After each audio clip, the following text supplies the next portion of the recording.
bagong card na po mula sa SSS, hindi lang to simpleng ID, hindi to ATM. Ito ay banking tool na magdadagdag po ng security.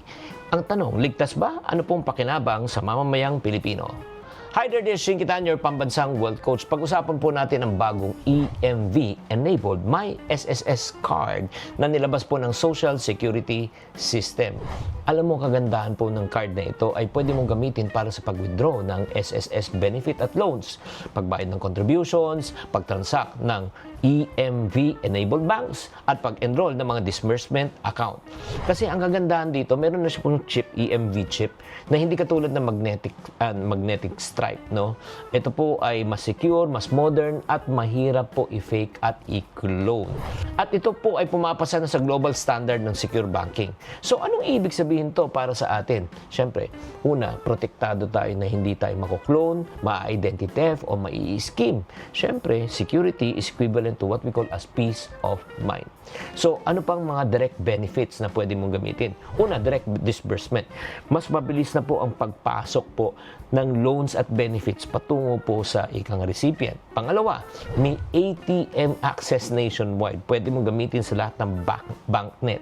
Pangatlo, hindi mo na kailangan ng separate account. Oo, makalaking tulong to sa mga OFW, minimum wage earners, and freelancers. At meron din silang my.sss portal integration. Pwede mo nang in-monitor online lahat ng mga transaction. So, ang katanungan naman, paano mo makukuha to? Simple lang po ang proseso. Dapat updated ang membership info mo, mag-apply ka sa my.sss portal, piliin po natin ang Union Bank bilang disbursement channel at hintayin na lang po ang notification para sa pick-up or delivery ng card mo. Ang good news, libre to, walang processing fee, at tatandaan, huwag maniwala sa mga tinatawag na priority processing at magbabayad ka. Scam po yan. At kung ikaw ay isang smart budgetarian, syempre gamitin na po natin ang card para iiwas hassle ba? Di ba lahat papasok na yung benefits, di ba? Ang kagandahan yan, mas simple. Pangalawa, ihiwalay na rin po natin ang personal spending sa SSS funds.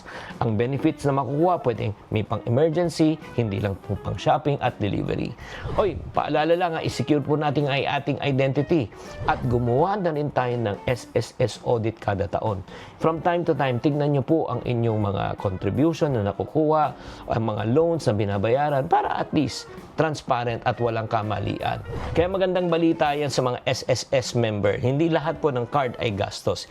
Ito po yung card na pwede magbigay ng ginhawa, seguridad at ng peace of mind. Gamitin natin ang wasto para makatulong sa financial life mo. Sana may natutunan po kayo. Tatandaan, tamang karunungan, tamang disiplina po ang susi sa pagyaman.